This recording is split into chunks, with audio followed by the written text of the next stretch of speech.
Yeah, just man, again for us, it's no moral victories. Put this tough schedule together, and we just all have to do better as a group. Coach Beard had his team ready. Jalen Murray, Matthew Morrell, and Alan Flanagan kind of held it down, and the rest of the group held their part. So, good game, but again, we have to learn how to finish these games off if we're going to be where we want to be at the end of April. Questions for Malcolm? Hey Malcolm, I know you and Moose have been close even since he's left. I know it's kind of bittersweet playing against him, but how was it playing against him today? Oh, it was great. I was definitely happy to see him. Just happy to be going against him. Happy the NCAA cleared him. So, it was just a friendly matchup. We have no friends on the court, though, so we understood that. But we definitely been keeping up with each other and making sure we're good. Malcolm, it looks like he hit you with something like a too small, and then obviously you had the highlight of the game with the dunk. Talk about that back and forth and how sweet the dunk was. Yeah, man, we just competing out there. Ultimately trying to win the game. Not taking anything personal.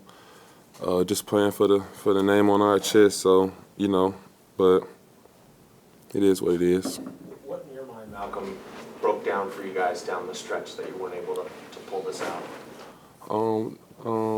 I just feel like we just need to execute better. We have all the answers to the test. We have great preparation. We just have to find a way to execute it on the court better.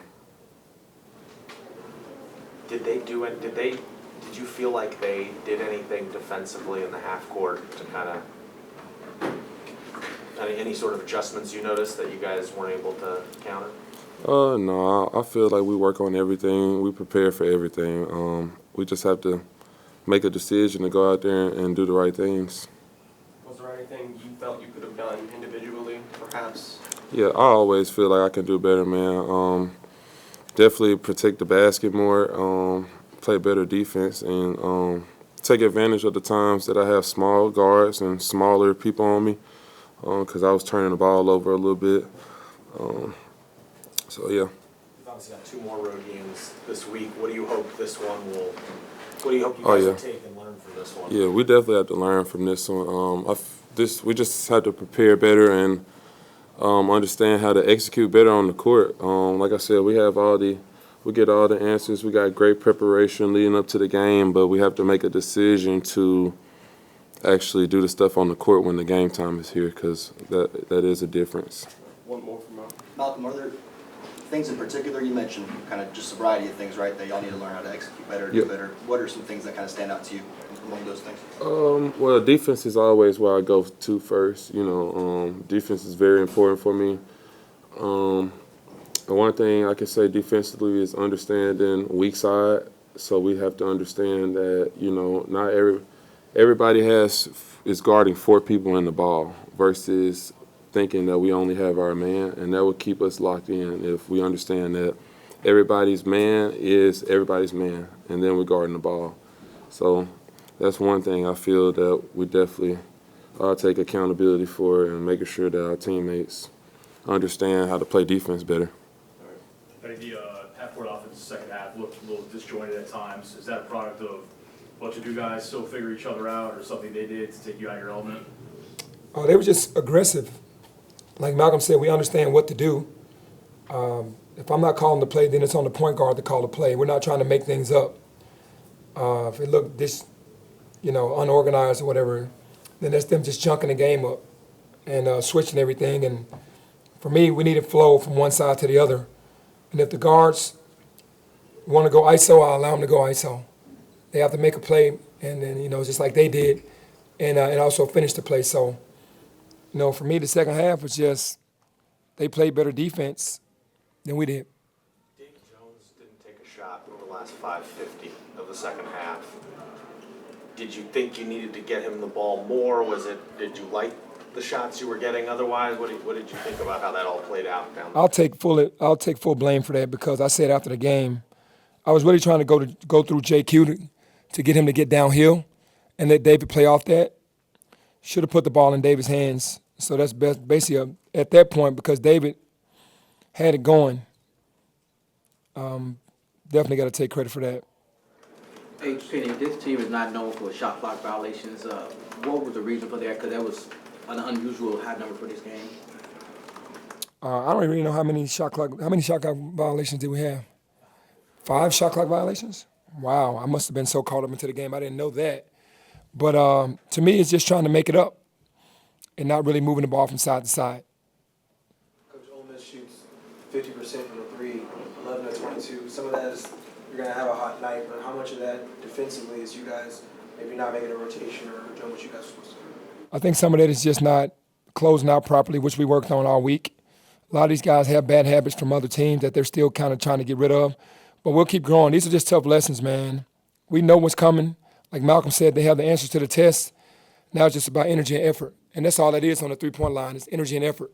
Running guys off the line, making them feel uncomfortable, not letting them get in any kind of rhythm. Eddie, is there any difference between what Javon Quinterly did on the last possession there versus what y'all had discussed in the huddle? No, I mean, the play was supposed to go to Ashton in the corner, but JQ probably lost track of the time. And Ashton was wide open, but JQ took that shot. We got to live with it. But the play was, for him to almost like a hammer screen for Ashton to get to the corner. He was wide open. But, again, he took a big shot and just didn't make it. Unrelated to the game, what was your reaction to the news about Mikey Williams a couple days ago? And also, in your mind, is there a chance he could join this team this season? I'm not sure on that. Obviously, Mikey's a part of our team. I just have to get back with the AD. His status hadn't changed as of yet with the school. I have to get with the AD and, talk about it. In that first half, how much did it help that Malcolm was into it after Jordan Brown picked up the 2 quick ones? And is there anything you would think about doing, trying to protect Jordan on that when he gets into situations, picking up quick ones early? Yeah, I have to do a much better job because teams are trying to pick on Jordan with the pick and roll. And I need to do a better job of we've been working on other defenses in practice and just haven't brought them to the table. But still got to trust Jordan more. 6 minutes is not enough for a guy at that level. Didn't get many minutes in the Bahamas because they went small ball, and when they went small ball, they attack him. But we do have to find different ways to protect him out there on the court. Is it important that Jordan's a big factor with what you guys are doing moving It is forward? very important. We need him to be a double-double guy, but he can't do it playing 6 minutes. Foul trouble the first half. Then in the second half, and they went on that run, it just gets to a point that how long do you wait? Because he got into foul trouble in the Bahamas as well. How long do you wait on the game, waiting on him to come around as far as getting the rhythm versus putting somebody smaller out there? And I have to do a better job because we have to take advantage of Jordan on the offensive end, and we haven't done that yet. Obviously, you got more opportunities this week and the rest of the month. But what do you hope this group? How do you hope this group will grow from this experience coming off of the loss? Man, I hope that we grow from our mistakes. The mistakes that we're making on three-point shots, the mistakes that we're making on attention to detail on the roster. The guys that are playing, the guys that are in the game. We're making a ton of mistakes and still being able to be in those games, and we just got to cut out those mistakes. And these guys didn't ask for the schedule. I put the schedule together, so everything that's happening is on my back. But we have to learn from our mistakes and really just get better every game. What do you think of the way that Jalen Murray played, and why was he such a problem for you guys today? Jalen played awesome. He took over the game when he had to, and he got assists when he had to. He was such a problem because we couldn't guard him. We put everybody on him, and he got to the point with 10 seconds on the shot clock, a one-on-one up top, and won that battle. He made a huge shot on Malcolm in the corner, running back out and just turned the shot. And then he made a big shot on Jalen Young at the end of the game to put them up 2. So all you can do is tip your hat to someone like that. And our guys just keep getting better because we're going to need that from our guys as well. We have guys that are capable of doing that and taking over games. It just hadn't happened yet, so we're going to need that as well. Penny, how do you balance giving individual guys freedom on offense, like you've said over and over again, versus kind of getting this thing to look more cohesive and together? Yeah, I think we tend to forget that we have an inside presence, and that's something that I'm going to keep shoring up. That balances it. It's like a healthy diet of shooting threes, but also throwing the ball in the post a bunch more. And we're going to start doing that more because, we have the advantage a lot of times on the inside and don't take advantage of it. So we'll do a better job of that. The fact that y'all haven't done more of that, is that more on Jordan Brown needing to get to where you want him to get, or is that your choice? No, it's definitely not my choice. I think that's more on Jordan telling the guards, hey, man, trust me. Give me the ball. He has to be more vocal. The closing minutes of the timeout, do you kind of wish you kind of held back on calling that as the game is over now?